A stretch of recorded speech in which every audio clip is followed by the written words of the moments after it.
In this presentation tonight, we will discuss about the differences in each program and city. We're going to discuss about the program requirements, the eligibility, the dates of each program, when do they start, when do they end, the application process. We're going to talk a little bit about academics abroad, independent project, finances, etc.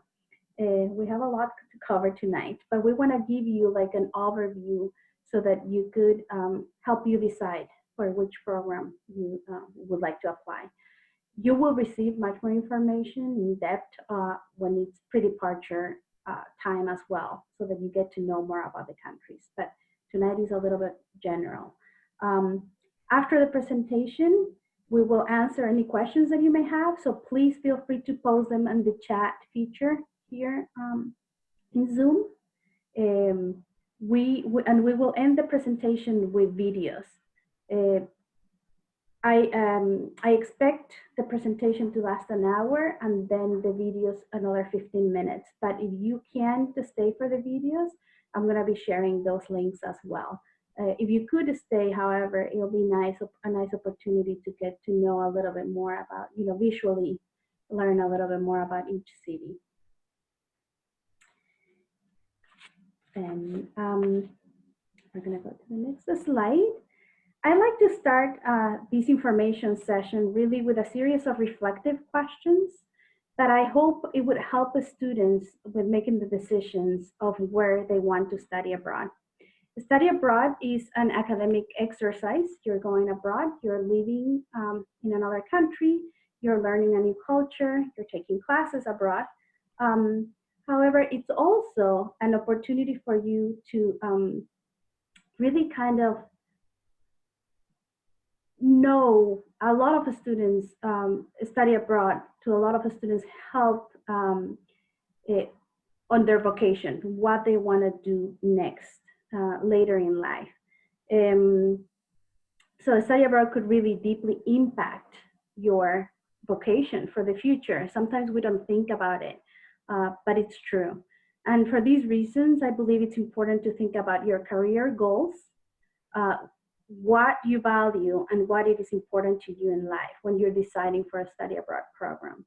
So I'm going to give you 20 to 30 seconds to kind of think about the answers to these questions in your mind. And then I will ask you to keep that information with you as we go over this presentation.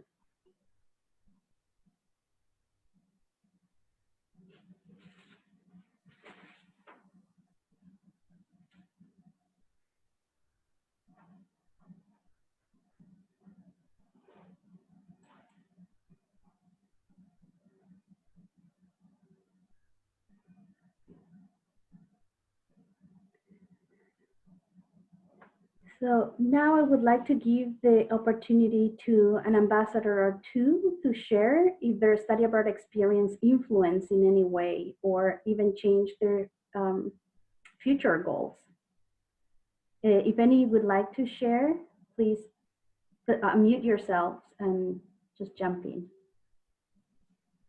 I can share. So, sorry, you can go. Go for it. Okay, so I am on the pre-med track and I obviously want to attend medical school after, but something that's always been really important to me is learning a second language so that I would be able to communicate with a greater scope of patients. And obviously Spanish is a language that is spoken very, very frequently in the United States. And so really I wanted to go to Spain for the full year to kind of get as close to fluency as I could so that that would help make me a better doctor. Excellent. Thank you, Emily. Olivia, would you like to share?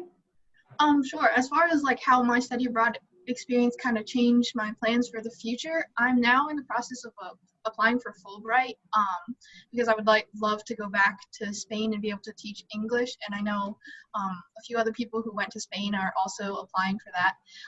And then also after Leon, I've thought about doing my master's in Spain as well, but with our other program in Granada. Great, thank you, Olivia. Anyone else?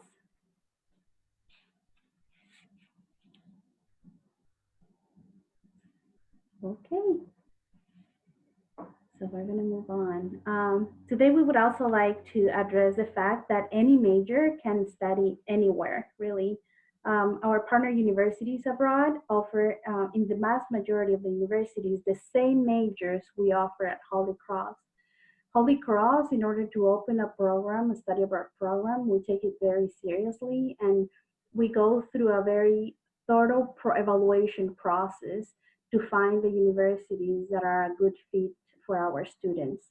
Um, if for any reason you heard or you think that you can't study abroad because of your major or other reasons, please reach out to us, because um, especially if it's for academic reasons, we had several students, pre-health, chemistry, math, computer science students going abroad even for the full year.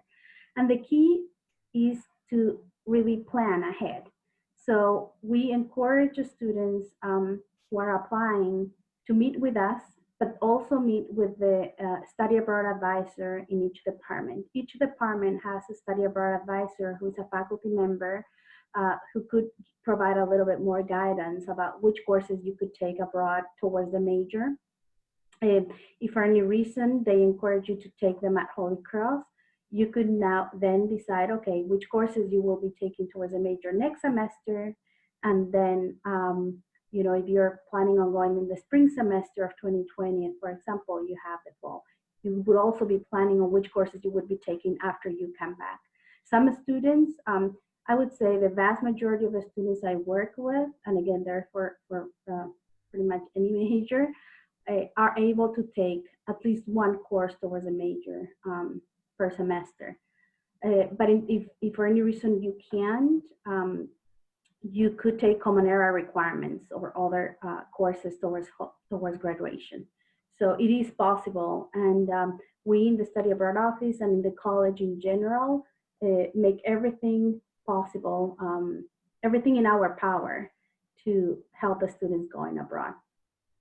Another point we'd like to address tonight is the full year. If you are here tonight, it's probably because you would like to become proficient or fluent in the language.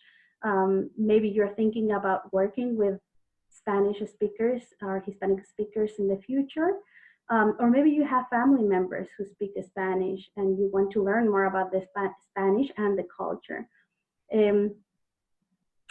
So one of the ways to really achieve fluency or proficiency in the language is going abroad for the full year. And I'm going to let the ambassador share a little bit about this as well. But another reason why we encourage the students to go for the full year is that time goes by really quickly. If you think about it, how it was for you freshman year at Holy Cross, the first semester was probably a time for you to really adapt to the college, to learn to navigate campus, know your professors, get to know people. Probably by the end of the first semester, you feel more comfortable than at the beginning. And then the second semester of your freshman year, you came back to campus and you most likely felt, okay, I know where I am. I kind of feel this somewhat like home. The same happens when you go abroad. When you go abroad, you're learning to navigate a new city, adapting to the language, to the culture, to an academic system. So it does take time. And usually by the end of the first semester, you feel more comfortable. The students who go abroad for the full year, they say, I would say 100% of the students that have gone, that I've worked with, they say the second semester is really when they got most out of the experience. And they really felt at home.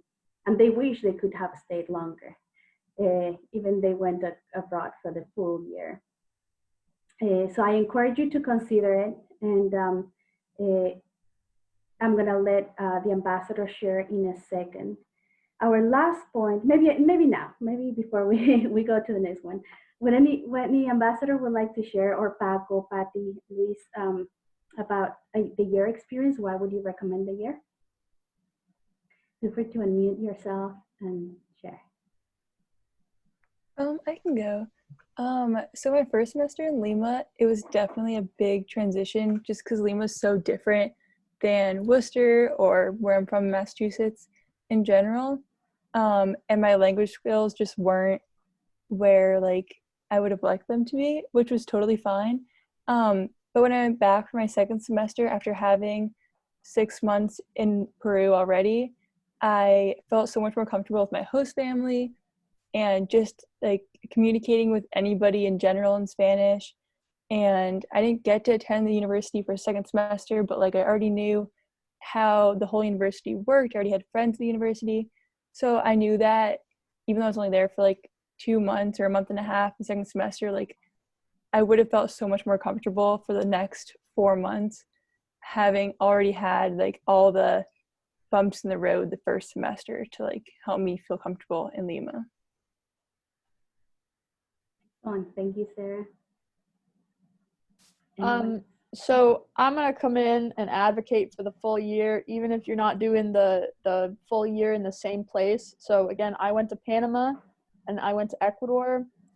And, you know, it's just like go big or go home, right? Like you're already spending all this time applying and all this time writing these essays and worrying about it and everything. Like just go. Like it's a year. You're never going to get to do this again. Like that's what sucks about it is that, you know, like what am I going to do now? Like I want to go back. Like I'm already going back to Panama. I'm going back to Ecuador. Like I'm actively trying to get back to these places. So if you can only do a semester, definitely go for it, but just go, have fun, have a blast. It's a year you're never going to get to be able to do again. It's just crazy. Just do it. Thank you, Megan. That's totally true, that you could do also 2 different programs and, you know, and especially if you go to 2 different locations, you know, they're going to be there for a semester. You know, sometimes even one place help you adapt to the next one, even though there are different cultures, different locations. So it's a very good point. And you know you're going for a certain time, so you really kind of try to make the connection as well. You know, for example, Megan went to Panama and Ecuador. She was really building up on the language before going to Ecuador. You know, building up the language in Panama, and then went to Ecuador. So yes, thank you, Megan. That was perfect. The last point in this slide is that each place has its own flavor. And now I'm gonna ask all of our guests tonight, speakers, to share about the country that they know the most. I'll go to the next slide just to give you a little bit of photos, and whoever wants to start, feel free to unmute yourselves and share. You could share about, you know, the courses you took abroad, a little bit about the city. You could share about how it was to live with a host family, anything that you think it's important at this point.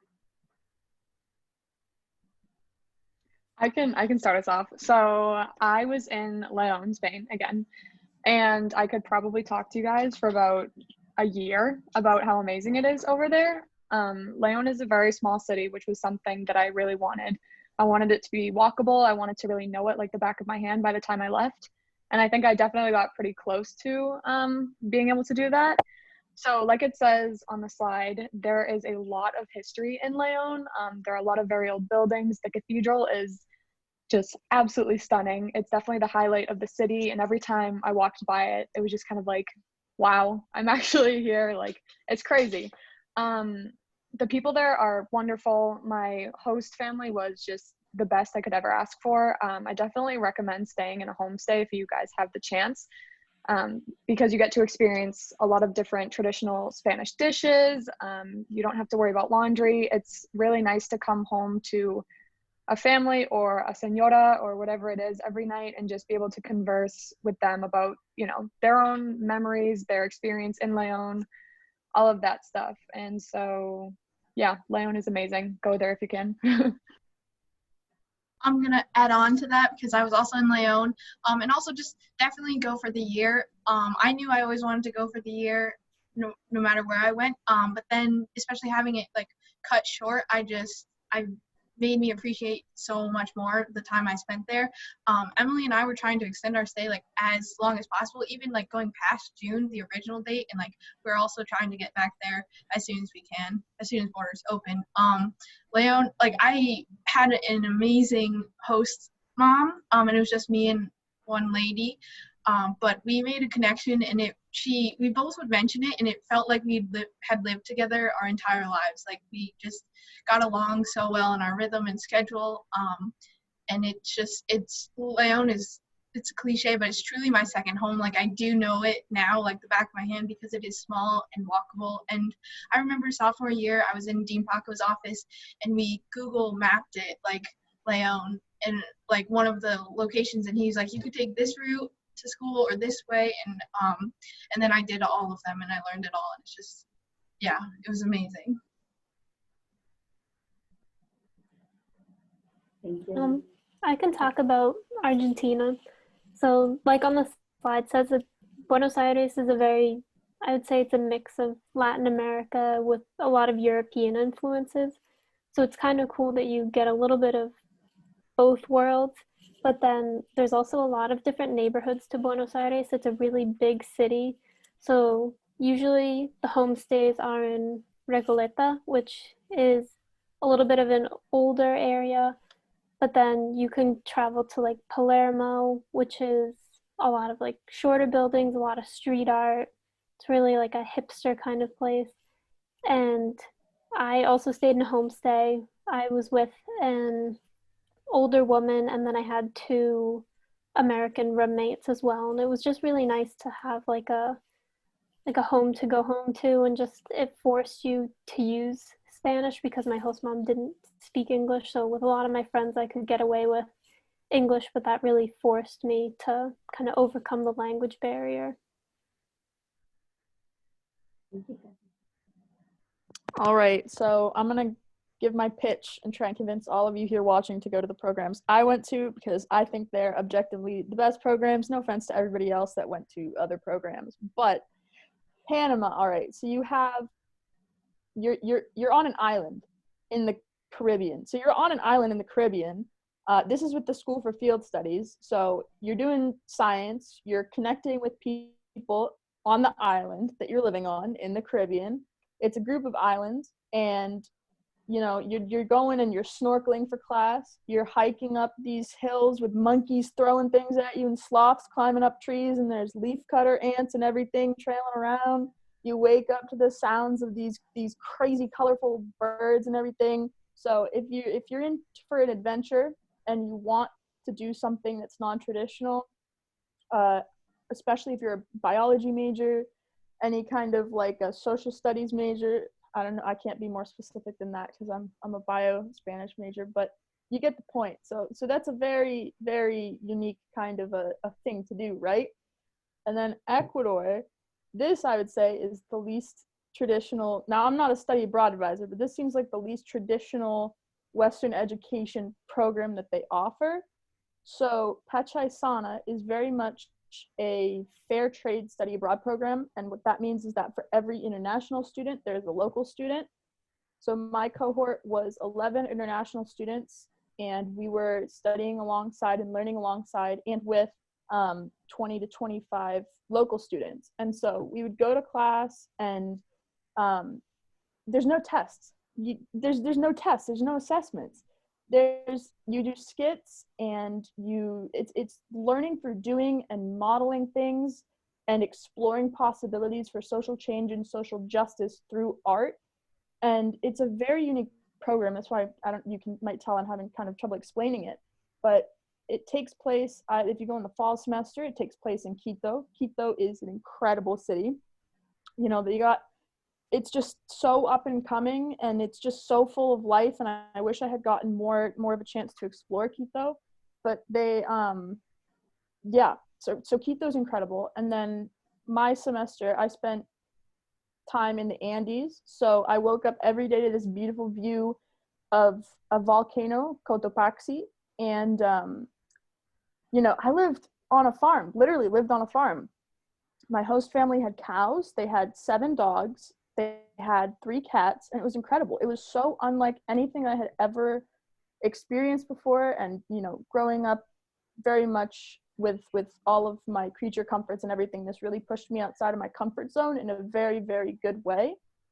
And you're going to school with your neighbors, with your host family, and so you are part of a community with the same people you're learning with, and that to me was such an extension of what Holy Cross tries to do, and it felt natural, but it felt also like I was pushed to do more with that idea.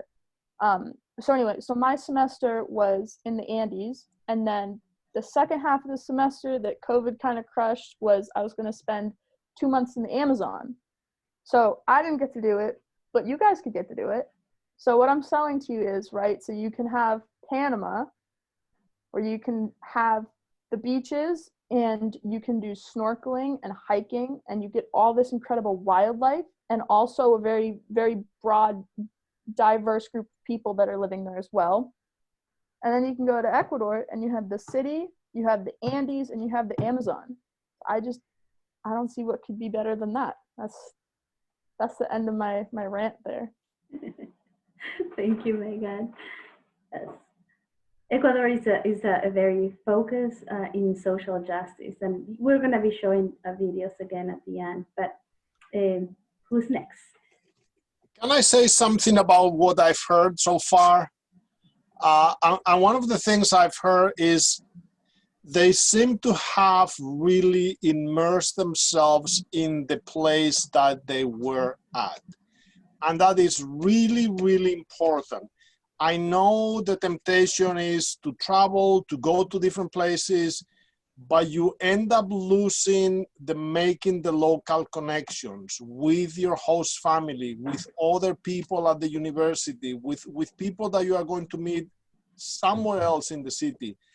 And that's what makes the experience very unique. That's why we don't put students in dorms. That's why we want the homestays, because that's a really good way of going native, which is extremely important, just to be able to immerse yourself in the thing. So I congratulate all the students for having done that and for encouraging other students to do it too.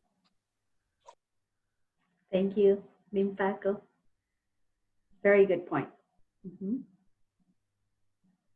I can go. So hard to follow Megan, but I would say Peru is pretty much in the middle between her experience with the island and everything and the Spain experience.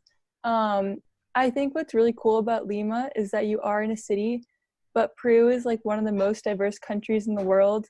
And throughout your experience, even just in 6 months of being in Peru, the program includes a trip to the Amazon. So we got the Amazon, and to a coastal region, and then to the Andes, and you see Machu Picchu, because gotta hit the tourist attractions.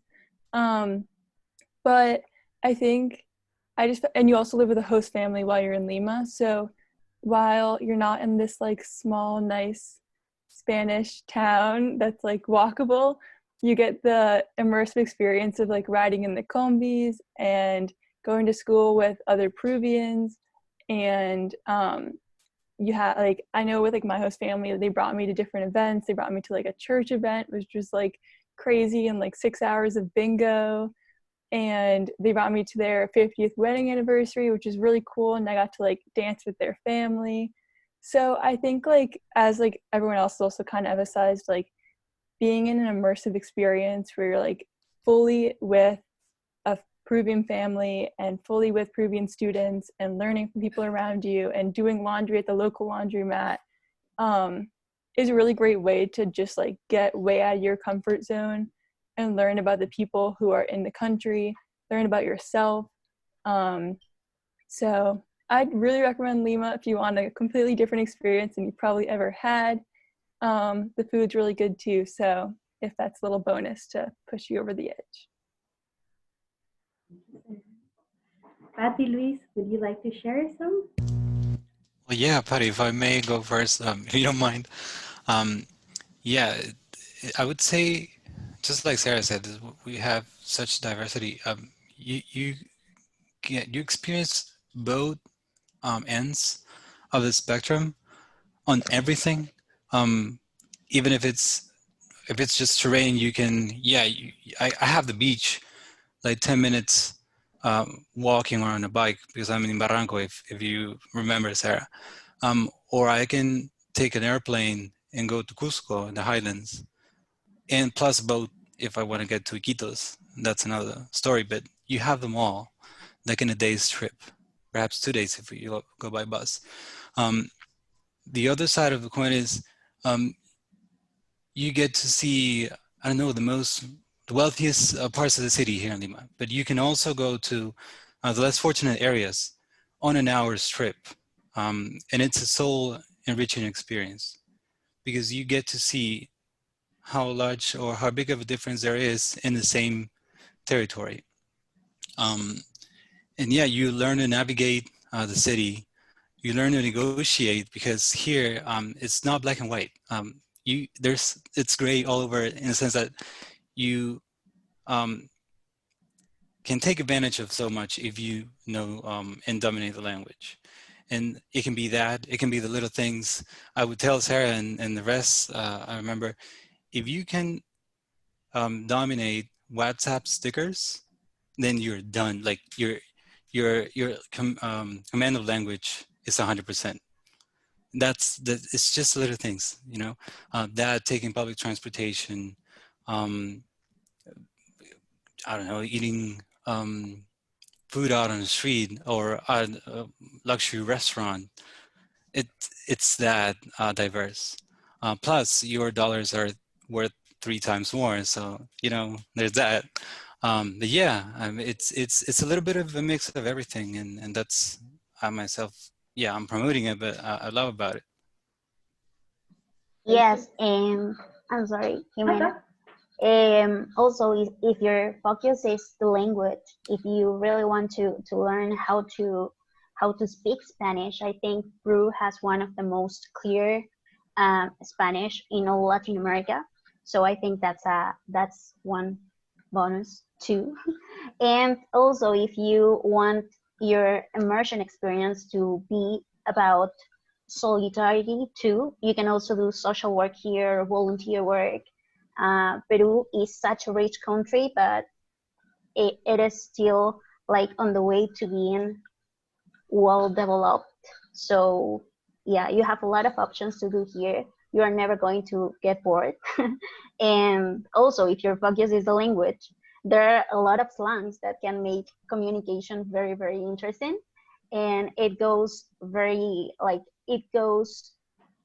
with like the culture. You learn a lot from the slangs here because of the culture. They're like subjects very, very, I don't know, they go like together. And yeah, that was it. Thank you, Patty. Great. Anyone else would like to add anything? I think we covered Buenos Aires, Argentina, Ecuador, Peru, Leon, and we don't have a representative from Coruña tonight, but Coruña is another great city. It is bilingual. People speak Gallego and Spanish in Coruña, and it's in the Atlantic Ocean in the northwest part of Spain. We also have a new program in Granada, and I'm going to be talking briefly about it in a little bit. But you all did such an amazing job that now I feel it's going to be even harder to choose a program. You did a great job, everybody. To continue. Okay. With this map, I would like to show where each program is located and the size of the city based on the population. So I'm going to start with, okay. I'm going to start with León, which is in the central north part of Spain, with a population of 126,000 people in the city. So it is a medium-sized city, a little small. You could, as Emily said, you could walk it all over and get to know every single corner of León. Coruña is another medium-sized city in the northwest part of Spain with almost 500,000 inhabitants. And we have the new program in Granada, Spain, in the south, in the Andalusia region, with 1 million inhabitants. Granada is a little bit bigger than the other two locations. Granada has been, it's a program, it's a new program that's going to be available for you to apply, and it is specific for political science, international studies, and Spanish majors. To the right, in Latin America, we have Quito, Ecuador, with close to 2 million people. So it is a large city, and it is located, Ecuador is located in the, a little bit north of South America. Lima, Peru is more towards the center of South America, and it has 10 million people, 10.5 million people, inhabitants, sorry. And then Buenos Aires, Argentina, which is the southest country in South America, along with Chile. And in the city, there are 3 million people. If you count, though, the provinces around Buenos Aires, it is 17 million people. So these are very big cities, Lima and Buenos Aires. Quito is big too, and well, Granada, but Coruña and León are the smallest ones.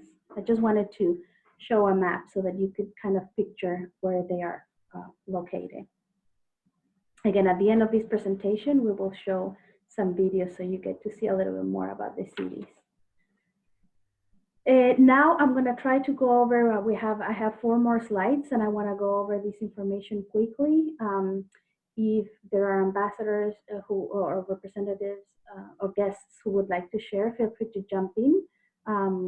But we'll have the opportunity to speak also towards the end. So in order to apply to the Spanish-speaking programs, one of the requirements is to have a 3.0 GPA. All the applications are reviewed, and you have the next 2 semesters really to show improvement. I say that all the applications are reviewed because, just to explain that we don't base our decisions only on the GPA. We really review the essays, your letter of recommendation, language evaluation, etc. So if your GPA is not 3.0, let's say your GPA is 2.7, 2.8, please apply no matter what, because you have this semester to show improvement and also next semester. No matter what, I would encourage you to apply, even if your GPA is lower than that. Because we've seen improvement, a lot of improvement, especially this second year of college. Another requirement is to have completed a Spanish 301 before you go abroad. However, the more Spanish you take before studying abroad, it really significantly enhances the language immersion experience. It's gonna, you're gonna be feeling much more comfortable. So if you have taken Spanish 301 or you are in Spanish 301 right now, I would highly encourage you to continue taking another language course next semester and next year. If you are not in Spanish 301 yet, again, apply and then come and meet with us. We're gonna guide you on what you can do. You still have next semester to take the course. Some students take a winter course or a summer course in order to fulfill this requirement. We had some students that were doing very good in their Spanish classes, even if it wasn't 301, and they were able to, because they were doing so good, they were able to get to the 301 the following semester. So it's a matter of really studying hard and speaking with the Spanish department. Another requirement is to meet with the study abroad office. So I'm gonna be sharing how to make appointments with me in a little bit. And you also need to meet with the Spanish department. You will be meeting with either Dean Paco, Professor Stone, Professor Bridget Franco, or Professor Estrella Cibreiro. There are other faculty who are available as well, but what you need in that meeting is to discuss about the courses you will be taking abroad. Whether you're a Spanish major or not, you have to meet with the Spanish department because you're going to a program, one of the Spanish study abroad programs abroad. In that meeting, when you meet with the Spanish department, you need to have the advisor, the professor, signed a course approval language form. So it's a simple form. You have just to fill out a couple of places and they have to sign it just to make sure you met with them. You will also need a letter of recommendation, a language evaluation, and an essay. All those are explained and elaborated a little bit more in the system. But when we meet, I'm going to be guiding you as well. All in all, the application is really not difficult. It's not too long. We want to do things as straightforward as possible. It is not a college application. So please, a lot of the students come to speak with us and they're a little bit nervous about the application and what. No, this is straightforward. It really should take you max 2 hours, including the essay, to complete. I would say, so I have some students that complete the form in 30 minutes and then they work on the essay and upload it. The letter of recommendation, you have to speak with a professor, one of your professors, a professor that you think knows you well and could write a good letter of recommendation for you. So you have to make an appointment or send an email and ask if the professor is available to write a letter of recommendation for you. If the professor says yes, then in the system, you just have to add their email address. And they will receive instructions on how to write the letter of recommendation. So it really doesn't take that much. It could be any professor. It doesn't have to be a professor in your major because we know you're in the process of declaring your major this semester. So it could be a Montserrat professor, a language professor, or any other professor from the freshman year or this semester that you feel comfortable with writing the letter of recommendation. The essay, it's same with the language evaluation. Sorry, you should ask your current professor or a professor, a Spanish professor that you had last semester, either or. And the essay, it is a 2 to 3 pages essay, just explaining what you do here at Holy Cross, you know, what courses you're taking, what do you think you're gonna, what major do you think you're gonna be declaring, what activities you're involved in, and what would you like to do abroad, if you would like to do a CDL or continue, join the choir, etc. I would also like to mention briefly the term dates, because this is a question that a lot of the students have in this stage of the process.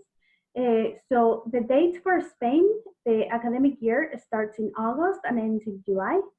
The semester starts in August and ends in January, and this is very important. That's why I have it in bold. Finals in Coruña are run through almost, you know, pretty much mid-January, and the students are required to stay there for finals. So either most of the students who go for the semester stay there for Christmas. It's an opportunity to get to know how Christmas is celebrated abroad. They spend it with their host families, or it's a time for them to travel because there's a 2-week break. But then they have to go back to the university and take the finals. Very few, I think I could count them with the fingers of my hand, come back to the US and go back for the finals. But I encourage the students to stay, because since you're going for a semester, it's already a short period of time. So if you could stay one Christmas and really get to know more about the culture, it is to me, it's a wonderful opportunity. Peru, the fall starts in July and ends in December. And the spring semester starts in February and ends in July, mid-February to mid-July. Argentina, the fall starts in June, is the earliest program that we have to start along with Melbourne in Australia, and it ends in November. So the students who go to Argentina in the fall come back for Thanksgiving. They also go early, right, in June. And the spring semester starts early February and ends at the end of June. In Ecuador, it's similar to Holy Cross. So the semester starts in August and ends in December, and the spring semester starts in January and ends in May. All of these programs have a pre-university language and culture course. It it's a wonderful opportunity, really, that Holy Cross offers. It's included in the program, so you don't have to pay anything extra.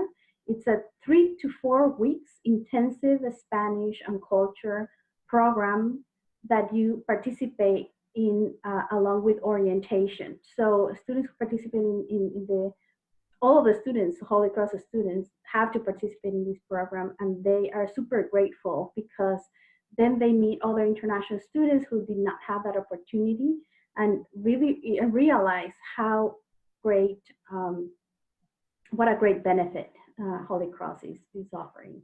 They feel much more comfortable. They feel they learn how to navigate the city, where is the university, where are the different buildings, and really feel, a little bit more adapted to start classes as opposed to arrive and just to start classes at that time. We encourage students, this is application process, and I think this is my second to last slide. Before we encourage students to apply before November 1st. The application deadline really is on November 6th. However, usually students wait until that last week to complete their applications, to submit their applications, and sometimes the system gets saturated. So we encourage students to get, write down their own deadline for November 1st. That way, if there's any issues, there's a week left to resolve. It's a two-step process. The application is a two-step process. You apply first to Holy Cross in November. Then you receive your Holy Cross acceptance between January and February, usually January. And then you apply to the host university abroad in March, around March. Some universities are a little earlier, others a little later. The application abroad to universities abroad usually is a very simple questionnaire, and you just have to apply, submit, or our office submits the same documents that you have in your Holy Cross application. So it's a simple process. And in April, we work in pre-departure meetings. We will be meeting with you, talking more in depth about the location you're going. We will invite ambassadors and ask to share much more about the culture, the academics, how it is to live with a host family, what to pack, really get you prepared for the trip. And at that time, we also, between April and May, we work on the visa process. This is the last slide. We have program elements common to all of the programs, and we think it's important to address these because are some things that we don't necessarily realize or think at this time. But one of them is the cost. The cost is neutral.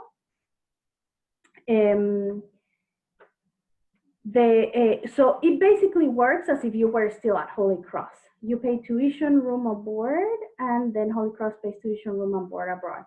If you have financial aid, your financial aid travels. This is a huge benefit also from Holy Cross, because not all, you will find, if you find any other college that offer that benefit, it's huge. You could use your financial aid for abroad.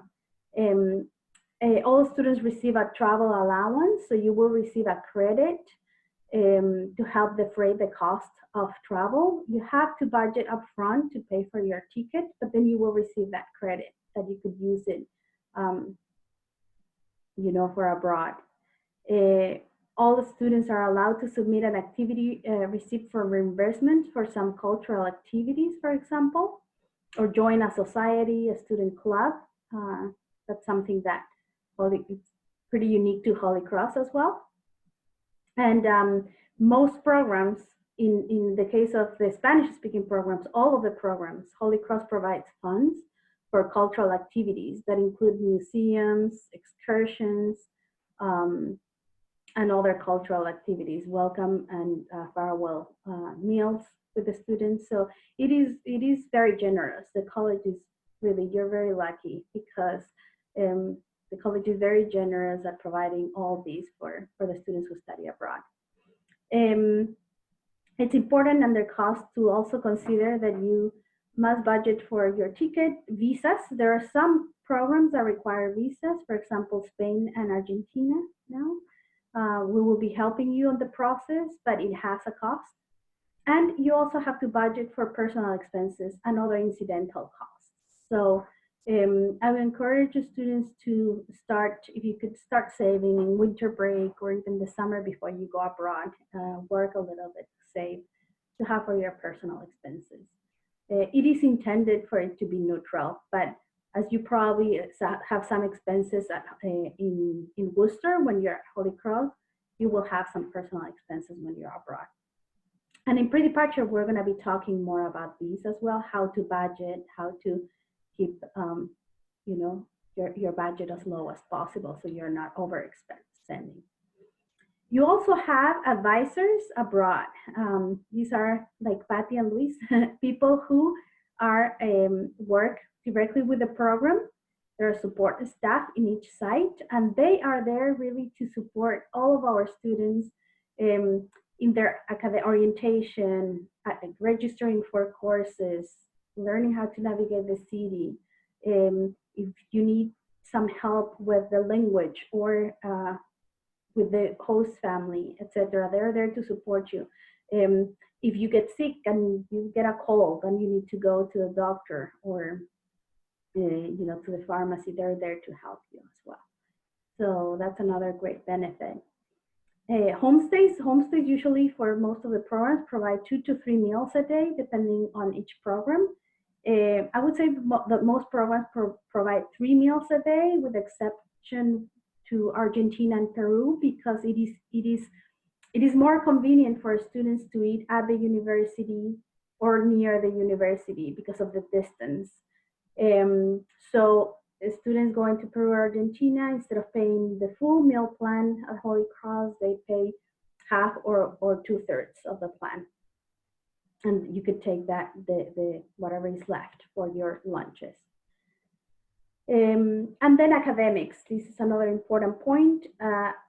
Basically, you will be taking 4 courses in your host university, and those will be transferred to Holy Cross. We have a dedicated staff member in the registrar's office who does all the work to transfer the credits.